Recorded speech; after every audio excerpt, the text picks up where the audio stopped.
Naaalala ko pa, bata pa ako noon, tuwang-tuwa na ako sa tuwing may nakikita akong larawan ng Chocolate House sa mga libro. Ang sarap isipin na makikita ko ito ng personal. Kaya naman, nang malaman kong isasama nila ako sa kanilang paglalakbay, sobra na ang excitement ko. Ang una naming destinasyon ay ang Carmen, Bohol. Nang makarating na kami sa Chocolate House, sa paglalakad namin sa paligid, nakita ko ang mga taong nagpipicture sa iba't ibang anggulo. Ang dami ring mga taong nagtitinda ng mga souvenir at pagkain. Nakabili kami ng monkey na t-shirt na may larawan ng Chocolate House. Nakakatuwa dahil alam kong mapapangiti ako tuwing makikita ko ang mga ito. At habang mapalapit kami sa tuktok, unti-unti kong nakikita ang mga burol na hugis tsokolate. Parang mga maliliit na burol na nakapatong-patong. Nang makarating kami sa tuktok, hindi ko na napigilan ang sarili ko. Wow! Ang tanging nasabi ko. Napakaganda ng tanawin, parang nasa ibang planeta ako. Ang dami ng mga tao doon. Lahat sila ay nagpipicture at nagtatawanan.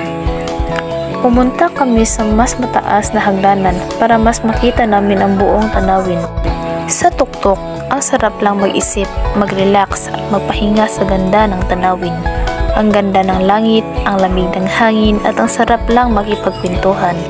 Pagkatapos ng Chocolate House, pumunta na kami sa Mirror of the World. Sa totoo lang, hindi ko pa alam ang tungkol sa lugar na ito noon. Kaya sobrang nagulat ako nang makita ko ang mga replika ng mga sikat na gusali sa buong mundo. Ang ganda-ganda, parang nasa ibang bansa na ako. Ang saya namin habang naglalakad at nagpipicture sa bawat replika. May Eiffel Tower, Great Wall of China, Taj Mahal, marami pang iba. Matapos ang Chocolate House at Mirror of the World, nagpunta kami sa Man-Made Forest. Parang nasa pelikula ko. Napakatahimik at napakasaya ng lugar na iyon. Ang daming mga puno na para bang naglalakad kami sa isang malaking tunnel ng mga puno. Nang makita namin ang mga puno, parang nag-iba ang aming mood, parang nasa ibang mundo kami. Nang makita namin ito, naisip ko, napaka-creative pala ng mga tao dito, ang galing nila. Nakarating kami sa gitna ng kagubatan at nagpicture kami sa mga puno. Ang sarap lang tumingala at makita ang mga dahon na parang mga birding payong na nagkukubli sa amin. Ang sarap din huminga ng sariwang hangin. Ang sarap talagang maglakbay lalo na kasama ang pamilya. At yun lang po ang aking kwento.